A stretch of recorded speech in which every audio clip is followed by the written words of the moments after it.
Okay, class, good morning. So for today, we are going to continue our discussion with productions and operations management with total quality management. Ngayon, ito mo yung learning objectives natin for today. To know the nature of POM, to know the decision areas under POM, to know the objectives of POM, and to understand the historic transition of POM. So, the difference kasi between production and operations management is that production management is concerned with the primary activities. Paano mo i-carry out yung mga deliverables mo. Halimbawa, yung pagpuproduce ng product or pagde-deliver ng service. Samantalang yung operations management, it is more concerned with secondary activities. Paano mo ngayon ipe-perform yung mga activities na related sa offices at functions para nang sa ganun mag-transpire itong tinatawag natin na primary activities or itong nasa production. Okay, so related silang dalawa.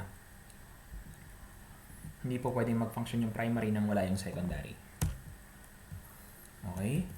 Ang definition natin ng POM or production and operations management is that it deals with the conversion of inputs into outputs to customers efficiently and effectively and with adaptability and agility. It differs from other functions such as marketing, human resource, or finance by its primary concern for conversion by using physical resources. So, ang ginagawa natin dito is nagpo-produce tayo ng product, okay? Nagde-deliver tayo ng service. And of course, hindi na yung usual way or basta na. Dito, we do it the TQM way. Which, when we say TQM way, walang sayang na resources. Efficiently and effectively and with adaptability and agility. Yan, nag-a-adapt sa pagbabago. Agile production, ibig sabihin naman nun, is we are very careful na huwag tayong magkaroon ng waste or tinatawag na errors during our production process. So ito yung productions and operations management within other management functions. We have halimbawa sa case natin inorganic chemicals production. Sa hospitals naman, outpatient ward of a general hospital. Sa mga schools, educational institutions. Sales, office, sa marketing yan. Petrol pump, yan, sa petroleum industry. So, ang input dyan, sa inorganic chemical ay ores. Siyempre, ang input dun sa hospitals ay unhealthy patients. Sa schools naman is raw minds. Sa sales office, of course, ang ginagamit ay data. And of course, sa petroleum industry, petrol or iba pang mga related gases or mga chemicals or materials. So dito, yung physical resource will be ito yung tinatawag natin na process stage na kung saan ipaprocess yun. Halimbawa, sa educational industry, nandiyan ang teachers, books. Sa offices naman, nandiyan yung mga personal and other equipment related. Tapos ito yung kanilang output. Yan. Tapos makikita mo ano bang type ng input or output. Ito ba'y physical? Ito ba'y non-physical? Yan.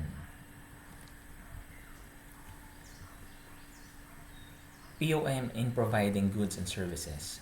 POM systems are often described as providing physical goods or services. However, there is a clear distinction between operation systems that provide physical goods and those that provide service. So may dalawa kasi tayong pinoprovide or dinideliver sa customer. Yung physical goods, yun yung pinoproduce natin. Yun yung nag-undergo ng input, process, and output. Samantalang may mga industries naman or company na nagpa-perform ng service. It is not always possible since an activity deemed to providing physical goods may also be providing a service and vice versa. So pwedeng goods and services, pwedeng goods lang, or pwede namang services lang, like restaurants and hotels. Ngayon, tatandaan natin, meron tayong formula para malaman kung satisfied ba ang customer or hindi. Ang formula natin for quality is P over E. P over E stands for performance over expectation. Pag ang score niyan ay below 1, the customer is dissatisfied. Pero kapag 1 pataas, the customer is satisfied. Now, an example is the food na pinaprovide ng Sacred Heart College canteen sa kanyang mga estudyante. Even though it is a food, but it is not the main business of the school. Kumbaga ito yung mga tinatawag natin na complementary lang. Okay? Now, production and operations management in providing goods and services. Another example dito ay yung sa Hewlett Packard. This company not only manufactures printer, but they also provide after-sales service.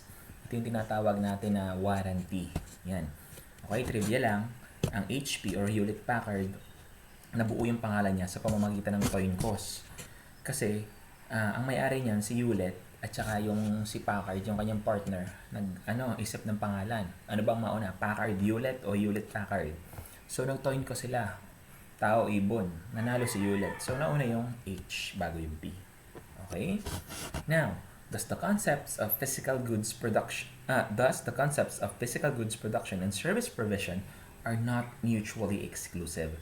In fact, in most cases, they are mixed, one's being more predominant than the other.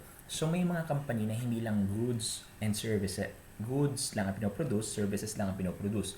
May mga instances na mixed yan, combination of both. Okay? So, masasabi natin na they are not, in the world today,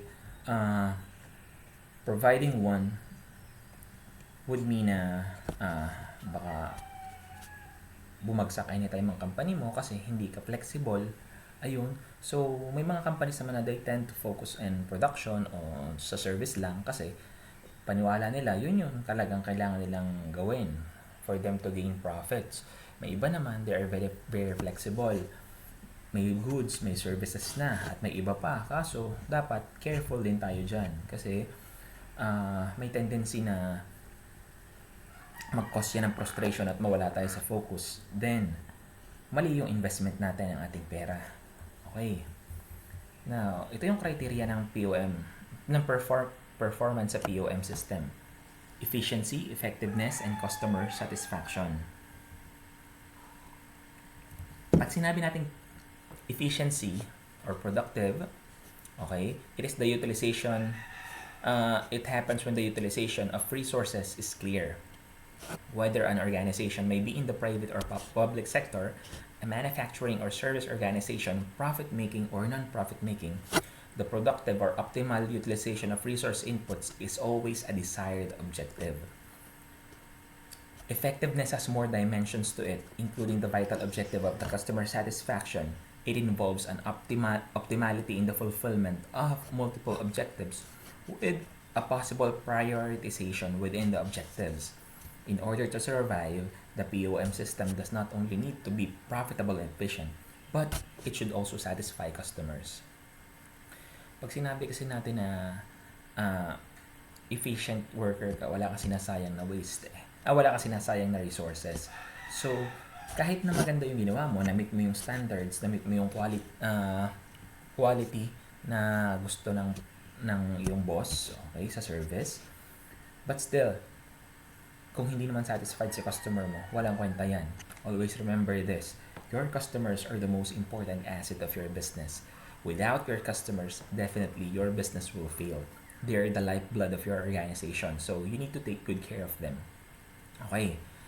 It is important to also note that the effectiveness of the operation systems may not only depend on the satisfaction of multiple objectives, but on its flexibility and adaptability to changing situations in the future, and its agility to react quickly so that it continues to achieve the desired objectives. Yan, gaya ngayon, yung mga firm na hindi nakaka-adapt sa pagbabago, gaya nito sa pandemic, marami sa kanila nagsasara. Yung iba naman, nakasabay, kaya ng binago nila yung way of doing their business. Sila na ngayon yung pumupunta sa bahay ng customer. Kasi nga, hindi makalabas si customer di ba? Bigyan kayo ng mga establishment na nagsara. Halimbawa, yung mga food chains natin. may mga ilang branches na nagsara, gaya ng sa SM Batangas. Nabasa ko, ang daming nawala doon. Kita nyo, papansin nyo, sarado na yung KFC, sarado na rin yung McDonald's doon. Okay? So, nothing lasts forever. Lalo na pag hindi inalagaan. Okay. Jobs or decisions of POM. So, meron tayong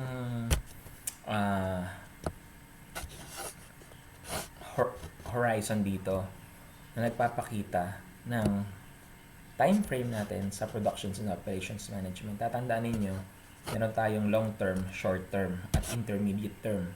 Yung intermediate in between long term and short term Pag short term, less than a year. Pag short term, less than a year. Pag long term, 10 years pataas. Intermediate, nasa pagitan ng dalawa. Ngayon, ang ibang term na ginagamit natin for long-term production or long-term operations is strategic. Strategic, yan. So, you need to aim for the long term rather than for intermediate or short term, kasi sino ba namang gusto mag-business na kaunti lang. So, ito yung kanilang mga content. Okay? So, sa classification naman natin ng decision areas sa POM, we have technology, selection and management. We have capacity management, scheduling, timing and time allocation, and system maintenance. Okay, pag sinabing technology, selection and management, this pertains to the long-term decision with some spillover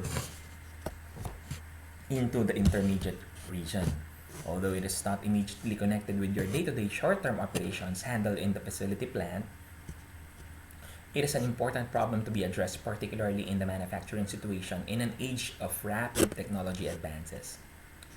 In order to ensure that the organization has an appropriate choice which will suit the organization's objectives and preparedness, as well as its perspectives, it is ultimately a decision that will have a significant influence on the management of manpower, machinery, and materials, capacity of the operation system, and system maintenance areas.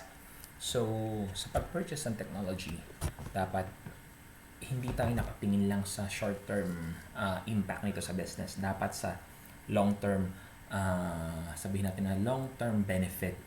Alam niyo ba kung bakit? Kasi sayang yung pera, lalo na yung mga computers. Napakamahal yan.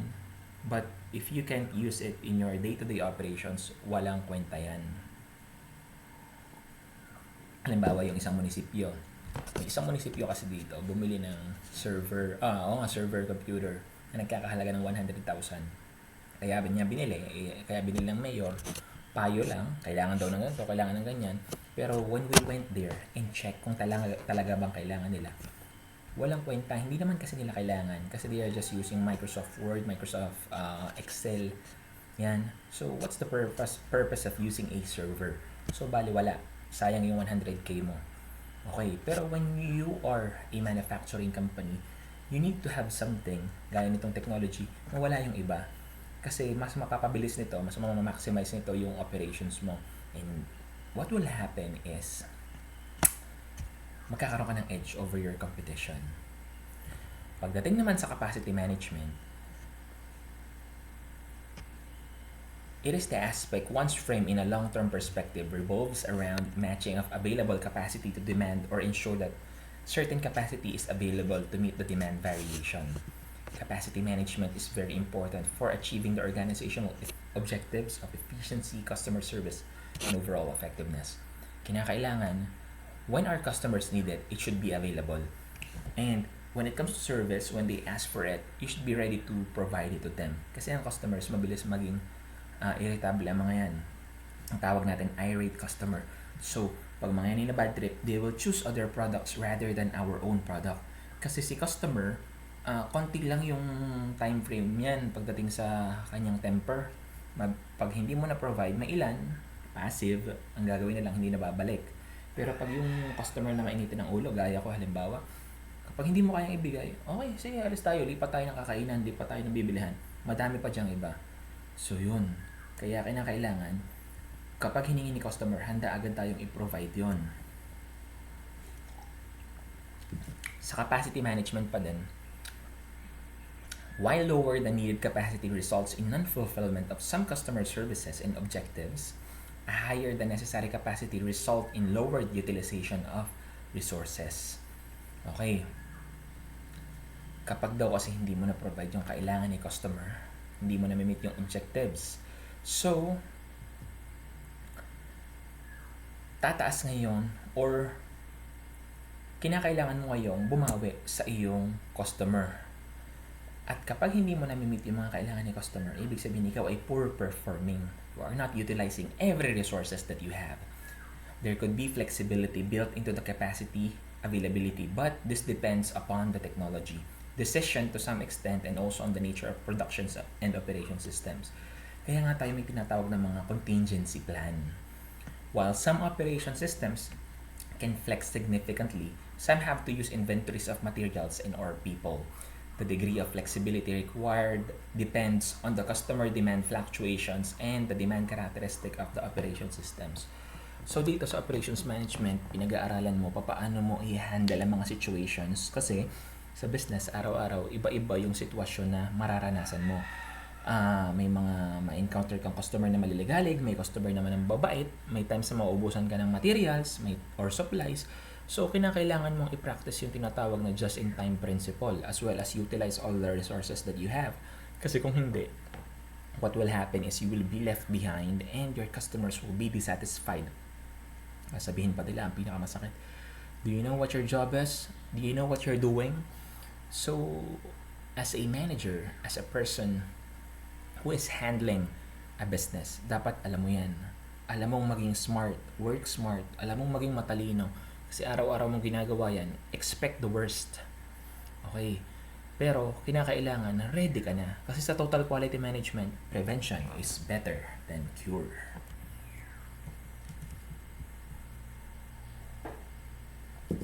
Pagdating sa POM systems, it varies from that making one item undergoing an operation at a time, called a job shop system, to batch system. It means more than one job or a large job is enough or with enough quantity of a similar jobs requiring the same operation are taken up at a time. To mass production, to continuous flow production, and vice versa. So, ano ba yung job shop system? Ang sabi dito, there's more than one job, okay, requiring the same operation that takes up time. Yun. Isang trabaho lang, pero batch system ang tawag. Isang gawa lang, pero kumakain din ng pares na trabaho. Ng oras sa tinatawag natin na mass production. Okay? Konti lang trabaho, maraming oras. Ang mass production naman, ito yung maramihang papaproduce ng item. Gumagamit kalimitan dito ng technology. Samantalang sa continuous flow production, the items undergoing the particular operation or delivery of service arrive continuously. Yan. And the job done is also continuous. Tuloy-tuloy lang. Hindi kagaya ng mass production, may quota. Hindi kagaya ng job shop system or batch system na parang specialized ang ginagawa mo. Yan. These systems will be seen in much more detailed sa ibang chapters like facility layout or plant layout and scheduling. So, ito yung POM system natin. Kung makikita nyo, okay, ito yung volume at ito yung variety. So, pag mas mataas ang volume, okay, sa continuous, konti lang yung product variation. Madami kang produce pero ilan lang products or type of products ang nagawa mo. Okay? Kasi tuloy-tuloy ka eh. Kumbaga, order, gawa, order, gawa, order, gawa. Sa mass production, bumaba naman ang iyong volume pero marami ka namang nagawang product. Kumbaga, ito naman yung tinatawag natin na quota natin. Yan.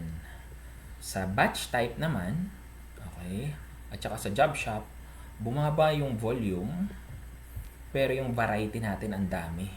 Yan. Mag-isip kayo ng company na iba't ibang products ang ino-offer. Bibigyan kayo ng halimbawa sa mobile phone or sa electrical devices industry, yung Xiaomi, ang dami nilang pinoproduce. Yan. Pero yung kanilang, tama, yung kanilang volume is hindi ganun kadami. Gaya halimbawa ng yung scooters. May scooter sila, meron silang television, meron silang phones, meron silang laptop ngayon. Yan. At iba't iba pang items. Mi yung brand. Xiaomi. May power bank, etc. Kumbaga, parang sa kadamihan ng variation ng product nila, yung volume naman is hindi ko masasabi na mababa yung volume eh. Pero hindi ganun kataas din na kagaya ng Oppo. Kasi ang Oppo, halimbawa, kagaya ng Oppo, focus sila sa phone industry. Nagpunta ako sa dati, Singapore, yung isang mall doon, puro Oppo products lang yung pinagbibili. Yung from first floor to fourth floor, and dedicated for Oppo sales lang. So that was before, 2018 yata yun, nung sikat na sikat pa ang Oppo. Wala pa masyadong kalaban. Now, sa POM systems pa din, each of the system is uniquely suitable for the level of variety needed in the output. Job shop will be well suited for small output. Yan. Kasi nga customize. Pag batch kasi at saka job shop, yan, customize yung item mo. Hindi kagaya nitong nasa taas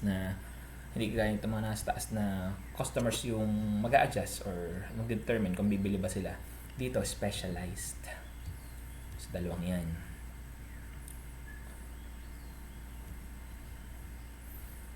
Sa POM systems pa din, as the product variety increases, production and operation systems change. In a large volume, low variety systems, capacity of machinery and men may be inflexible while taking advantage of the repetitive nature of activities which is involved in the system. Yan.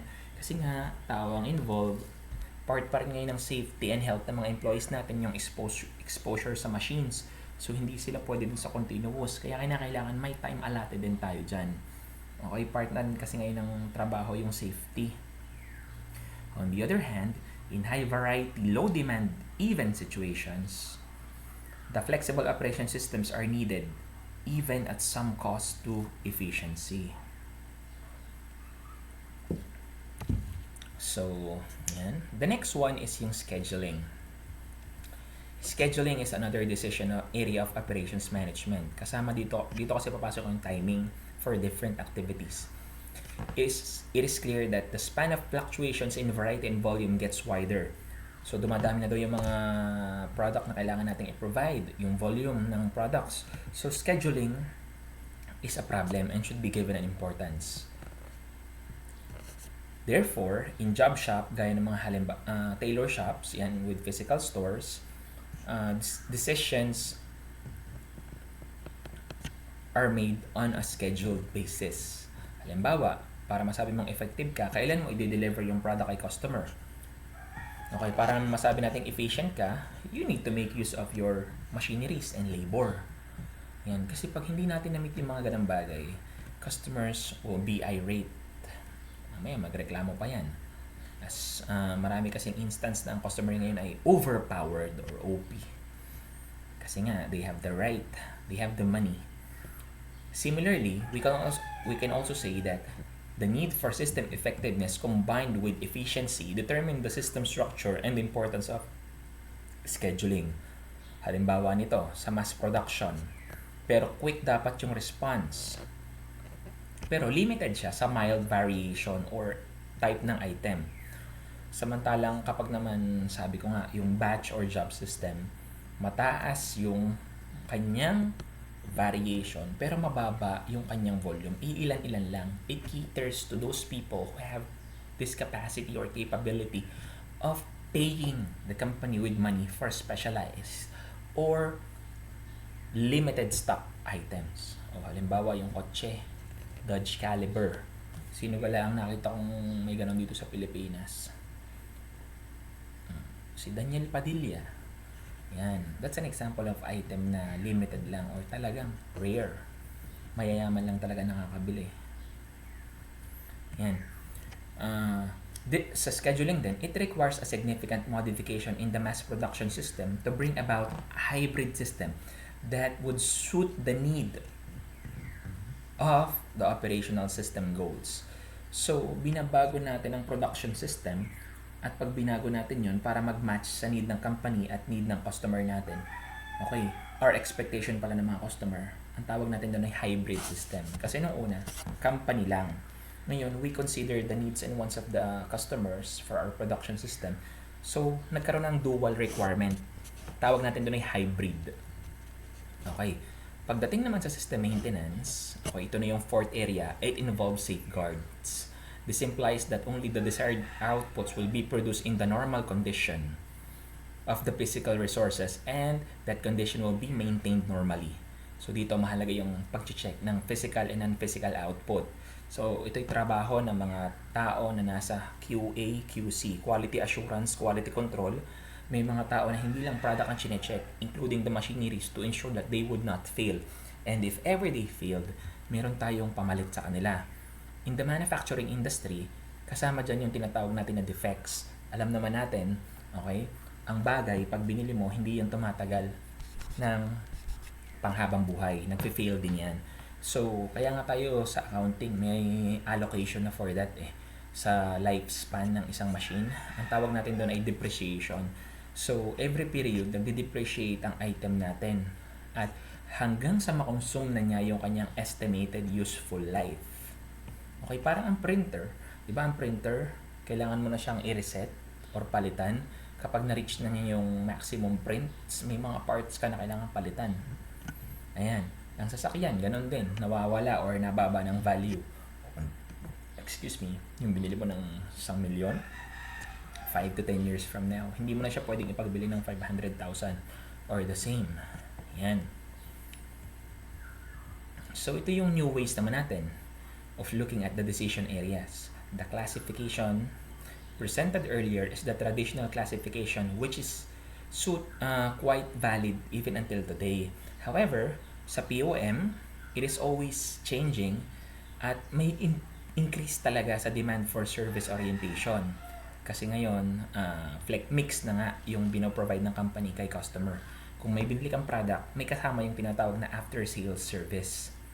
As such, it has become necessary to review the classification of the decision areas. So, halimbawa, bumili ka ng cellphone, bumili ka ng kahit na ano, may warranty yan, nasira, pwede mo siyang dalhin sa sa service center para ipagawa.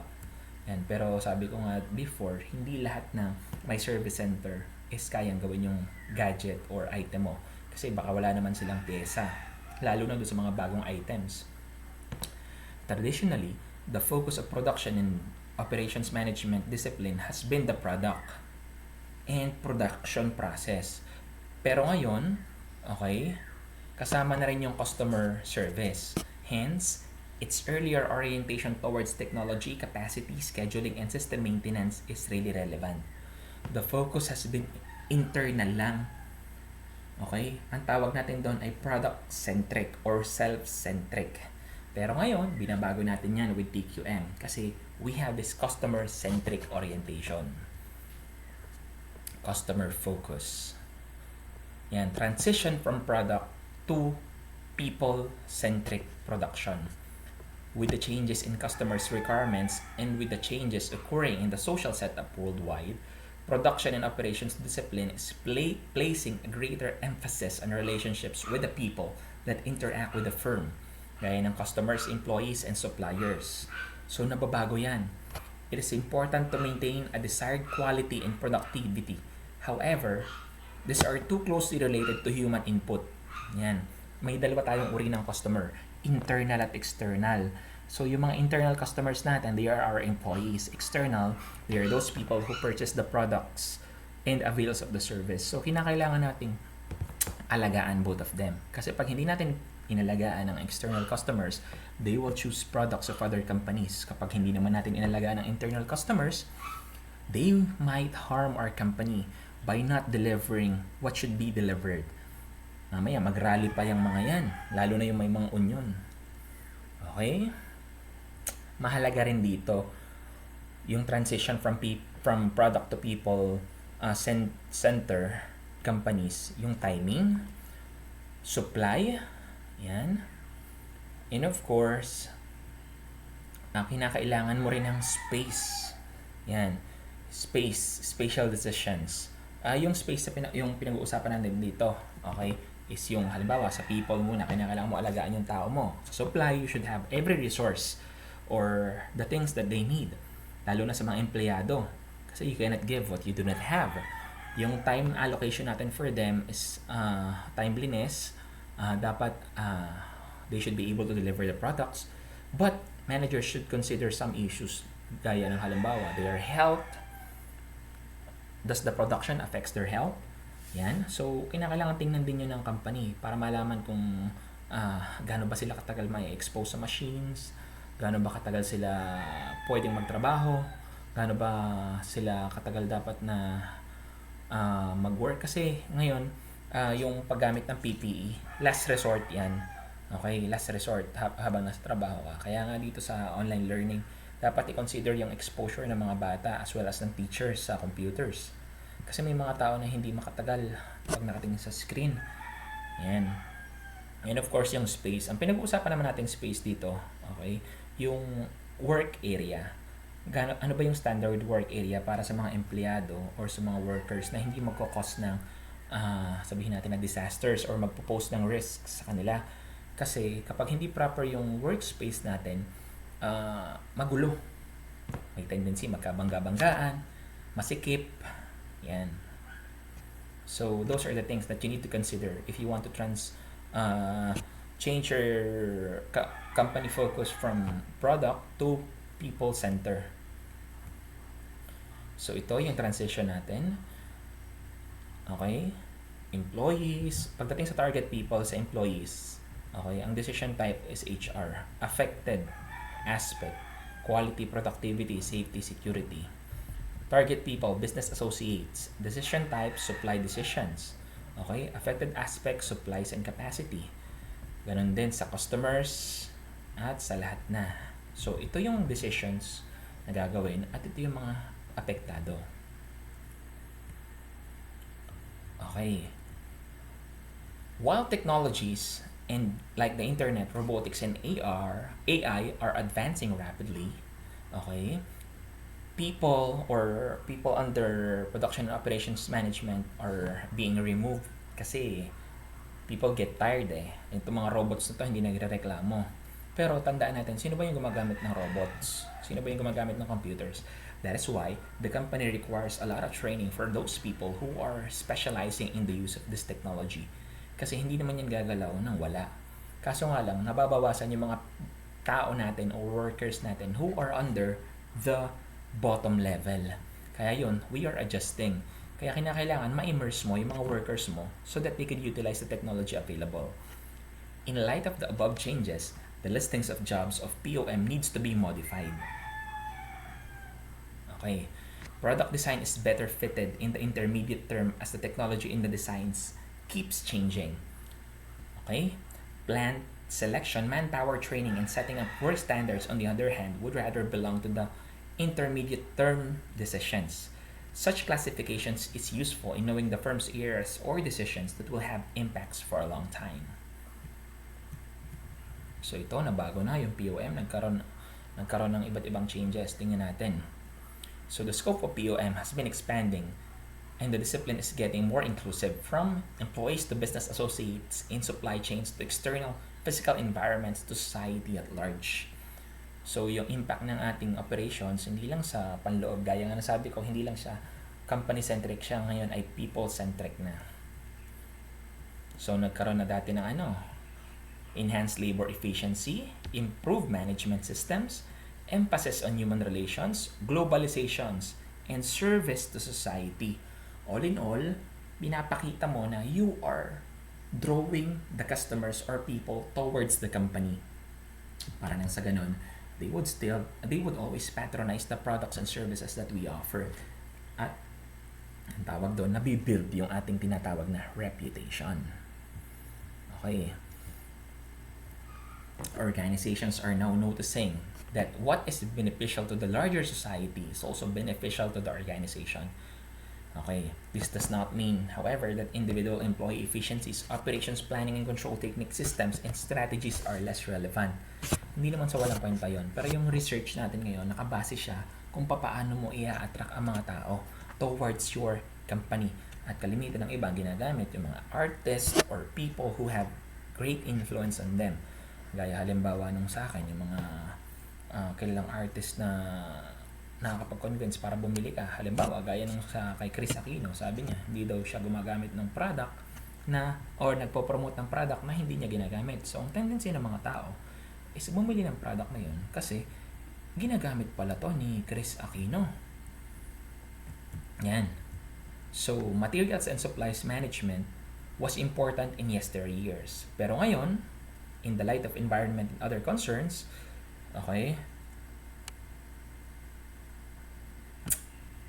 may mga bagay or may mga discipline na ina-address sa POM kasi nagbabago na nga yung requirement not only by the business world but by the customers who are using the product and products or availing the services. It is also worth noting that changing social interactions and value systems that have given rise to changing expectations from people is important. Product and services that needs to be produced therefore keeps changing. POM as a discipline has to respond to these requirements, and that is the challenge. So we need to evolve, we need to improve what we are doing para nang sa ganun makasabay tayo sa pagbabago na nire-require sa ating company. Okay? So, that is the lesson for today. Now class, here's what I would like you to do. Gusto ko mag-isip kayo ng company or maghanap kayo ng company na tingin nyo nag-exist na ng matagal, and then write a review about that company. Paano po namin sir i-review? Write down the changes with that company from 10 years ago or kung ano siya before at ano na siya ngayon. Tapos, before and after. Tapos, pakisulat din or pakihanap din ano ba yung mga products na ini-offer ng company na yon or services na ini-offer ng company na yon noon at ngayon. Ano yung pinagbago? Ano yung impact nito sa ating customers? And of course, why did it caught your attention? At bakit? Ano yung meron sa company na yon? Why until today it is still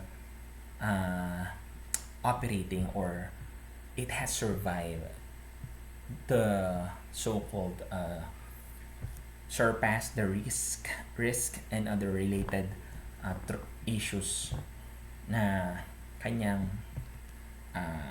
na-encounter. Okay, bibigyan ko ng halimbawa. For example, ano ba, sa Batangas City. Yan Formosa. Anong meron sa Formosa? Bakit ang Formosa ay hindi naman kilala pero until now siya ay nag-ooperate at hindi nagsasara? Okay? Isipin nyo lang, i-research nyo lang din, magtanong-tanong lang din kayo kung pwedeng malaking company ang gawin nyo, pwede namang maliit lang din. Pero gusto ko narrative, parang detalyado yung pagkakakwento nyo. Okay? So that's it muna for today. Okay, let's call it a day. Okay? Bye class!